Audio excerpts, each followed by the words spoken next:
So just a little bit of an intro as who we are. So thank you for the introduction. I'm here, I think, mainly in my capacity as president of UK Space Trade Association. This is who we are. There's lots of us in the room today. If you don't know about UK Space Trade Association, where have you been? But we've been around for about 30 years. In a nutshell, we are the trade association dedicated for the space sector, and we represent all parts of the sector. So big, small, upstream, downstream. If you'd like to find out more, find one of these folk in the room. I think we are all in the room today, so no excuses. It's always worth reminding us why we bother with space. There's a slide up here that's got lots of big numbers. These screens going to start working, do we think? Might have to go back to my stand. I'll carry on. So there's some big numbers here, right? This is really telling you the economic story of space, I suppose. Thank you, Will Leckie in the room, for your your contribution here. And there are some really big figures. The figures growth more widely are huge. The commercial input is estimated globally to about 77%. And it's just worth reminding ourselves why that happens. Now, that happens because our lives are increasingly dependent on space. I think you will have heard that message loud and clear from Chris already this morning. But it is worth reminding ourselves, we don't do space because it's exciting. It is exciting. We don't do space because it's lots of fun. It is lots of fun. We do space because fundamentally our everyday lives depend on it. And we mustn't lose sight of that. And I'm glad, you know, the government so far doesn't seem to have lost sight of that. You'll remember from the summer, quite soon after the government was in power, they released these 5 missions. I remember being at a conference with Paul when he said, you know, we're not going to do any mission washing. I'm going to do some mission washing. But I think it's quite clear that space is very, very relevant for these 5 missions. We've talked about the growth piece in the previous slide. That making Britain a clean energy superpower is very interesting too. I was really pleased to see some of those examples coming through in the fee presentation that we had earlier on. I think we've got used to the idea that we can monitor our climate. We've got used to the idea that we can see what's going on our Earth. We need to pivot to the idea that we really harness that power of space to be able to manage and make sure that indeed we are acting as a clean energy superpower. There was a fantastic story. It was about 12 months ago. It was GHG sat data. They discovered a massive methane leak in Wales. Over a 3-month period, there was enough power being lost to power 7,500 homes for a year. You know, this stuff really matters, and it was satellite technology that enabled that. So that shift from understanding, and of course, we still do need to do that scientific effort on understanding. We don't know everything, but that shift from understanding to actually applied operations, I think, is really important. And the other thing that I think is worth highlighting is that barriers to opportunity at every stage. You'd see many sectors, I suspect, putting themselves on a podium as being that sector that can attract all talent. I think it's true for the space sector. I think it is true that we have a highly skilled workforce, highest number of PhDs, but we also really need those craft skills. And that's quite unusual in the sector. I think it is also true that it is genuinely a sector that inspires. I've been making jokes about it being exciting and fun, but it is, right? And the younger generation see that. And we do know that it can be a magnet for the pull through of, you know, the study of STEM more generally. And going on, so just recently, the conversations have been around industrial strategy. Where do we fit there? I think it's fair to say that there might have been a tiny bit of disappointment from some that space wasn't, you know, singled out. I don't think that's right. I think it sends the wrong message because space is this enabling function and it cuts across them all, right? You look at advanced manufacturing, we know that very often it's space technology that is pulling through advanced manufacturing techniques. I was at, this is a proper mouthful, the Manufacturers Manufacturing Excellence Awards last week, presenting some awards. And I did pull them up on the fact that they're missing a category because they are missing the manufacturing in space category. So hopefully that will come to their agenda next year. Defence, we all know that space, ultimate high ground of defence. We all know this in this room, right? Other people have known it for a very long time. I remember being at a conference in the US, and there was a question from the audience to one of the US generals there, one of the 4 stars. When did you realise you relied on space for, warfare? And didn't miss a beat, said Desert Storm. So 91, over 30 years ago. Now people are understanding it. Unfortunately, people haven't been able to miss it with, some of the events unfolding in Ukraine, for instance. But we know that it's very important. Digital and technology. I loved the fee presentation. I loved the real focus on how we are now able, because of the wealth of data that we have from space at our disposal, really drive forward some of those data analytics, assimilation capabilities. We know in Earth observation, we've been doing that for a long time. We can credibly say that we've been leaders in managing these huge volumes of data. So really important. Financial services, that critical time stamping of financial transactions. Clean energy, I've talked about. Life sciences, maybe the link isn't quite as strong. However, we do know that the pharmaceutical industry is very interested in the sort of materials that can be built in space, and so on and so on. So this is why space, right?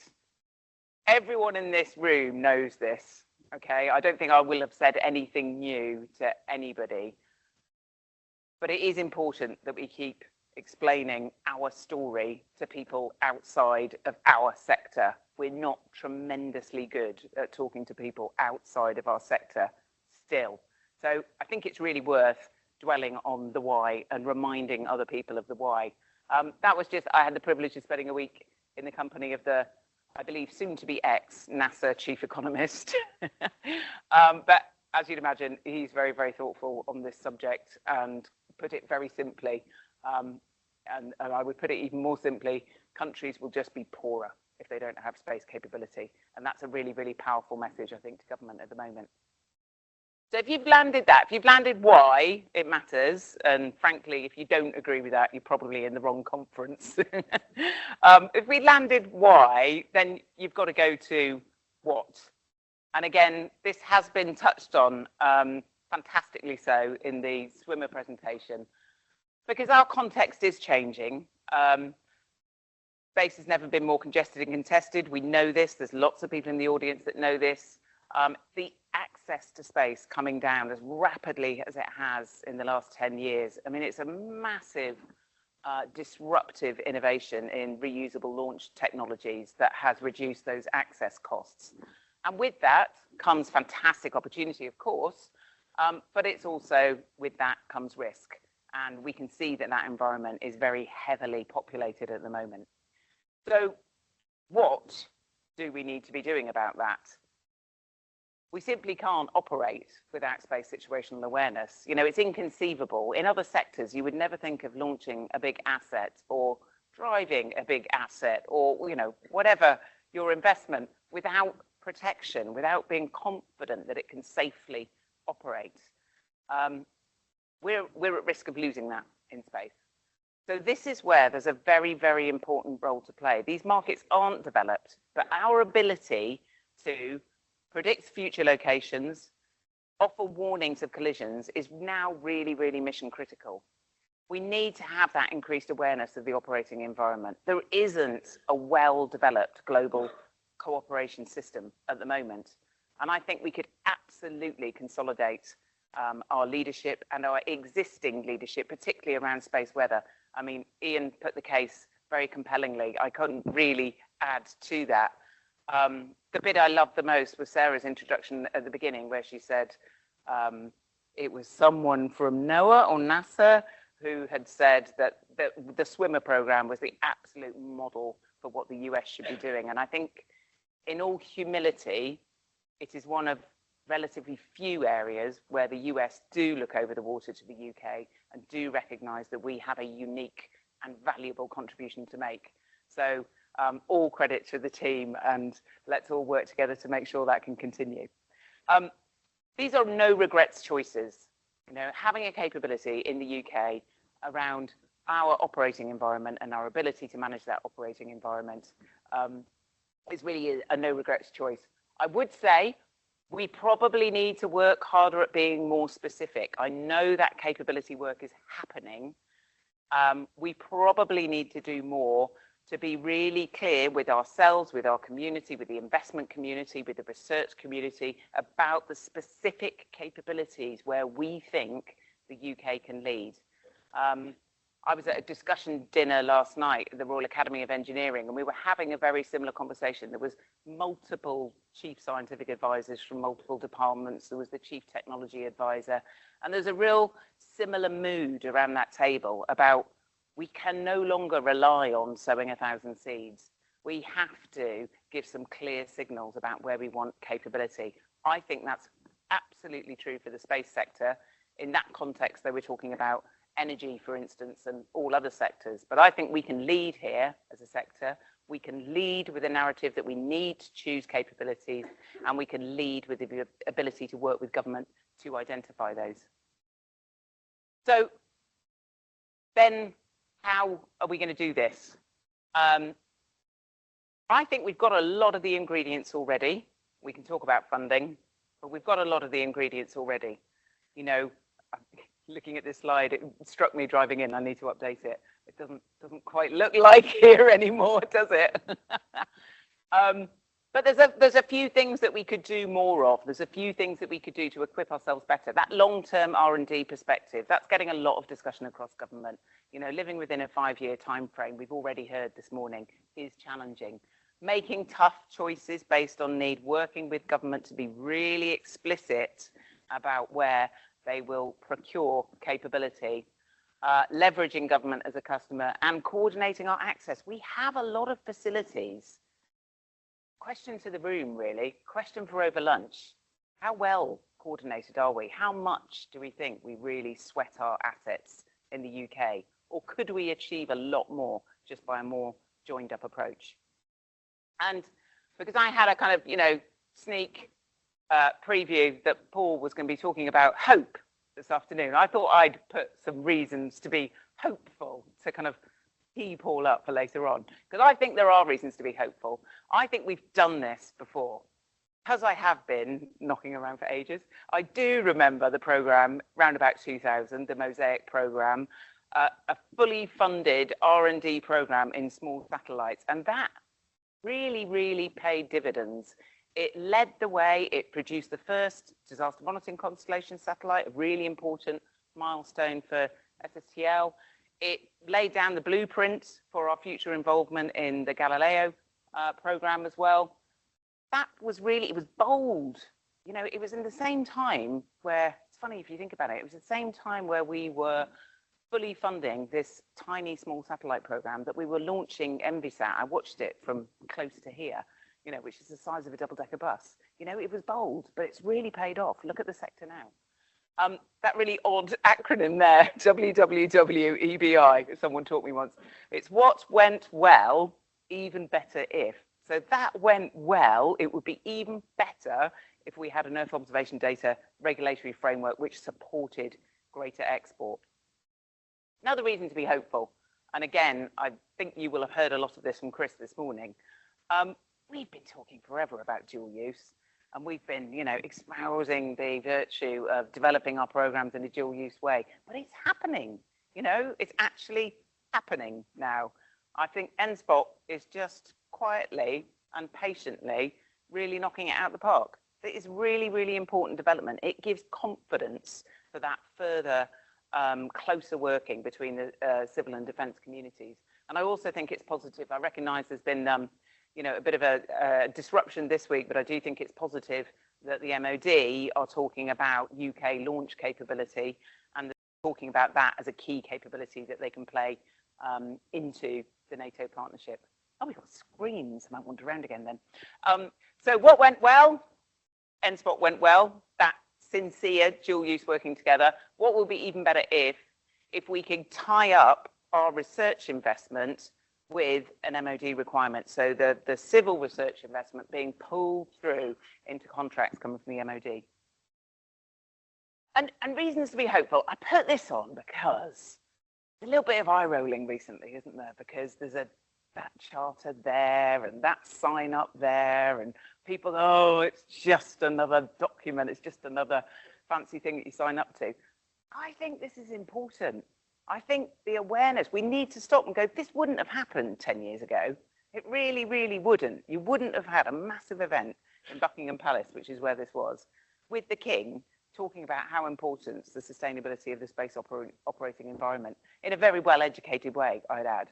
So I think it's worth, you know, not always rolling our eyes about these things. We know that more needs to be done, but I do think that is a reason to be hopeful. I think the general awareness of space as a contribution to our everyday lives is on the up, and that can only be a good thing. What would be even better if, well, if we can get some of this best practice hardwired into the way everyone's operating. But let's see if that comes. And that's all from me. Thank you very much.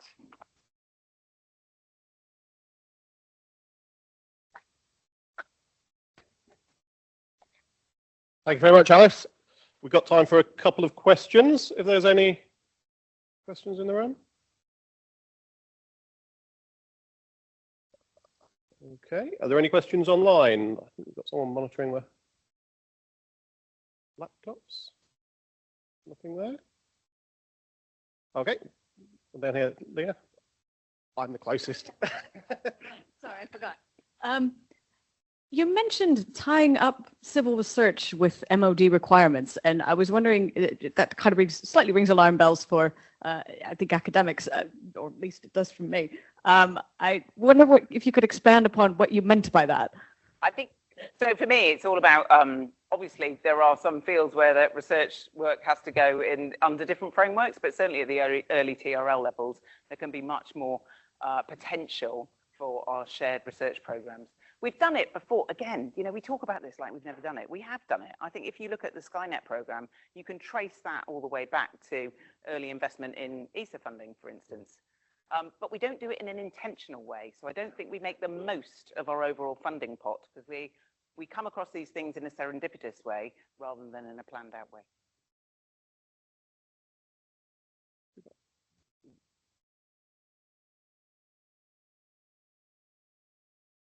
You talked about trying to consolidate government procurement requirements. I mean, at the moment, most government expenditure, apart from the odd things like Skynet, is done through grant funding, which is spread so thin it's hardly worth having. Do you think there's actually any chance of consolidating things so that government actually buys something? Because buying something is the way to actually drive innovation and growth. Yeah, exactly. Not throwing money around like confetti. That has to be our North Star, doesn't it? Because if you look at the landscape at the moment, we've got quite a fragmented supply landscape. You know, and my challenge out to the community is we could probably do a bit more about that. But we've also got a very, very fragmented demand landscape. And I think government departments have not yet cracked how they're coming together to then synthesize a demand for a specific capability. You're absolutely right. That is the challenge ahead. We're not going to make progress just by grants. We have to get into a situation where government recognizes that it's dependent on space services. We sometimes talk about this as though, you know, government doesn't do procurement. I mean, government does procurement all the time.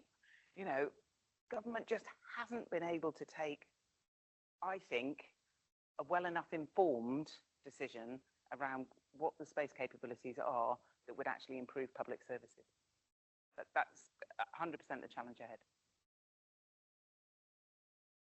Thanks. Thanks for that, Alice. The thought that was triggered for me is that unlike the US and China and other gigantic geographies, we don't have a huge domestic market, even with government as an anchor tenant in the UK. So is government doing enough to help UK-based organizations design for export, design to play in a global marketplace, instead of just focusing on, let's get a government contract or a government grant that services a need in the UK?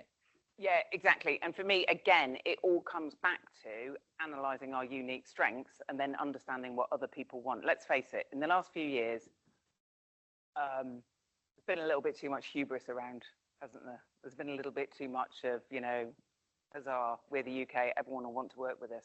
I think we need to just be a bit more humble about that. We need to understand where our allies look in and recognise key UK capabilities.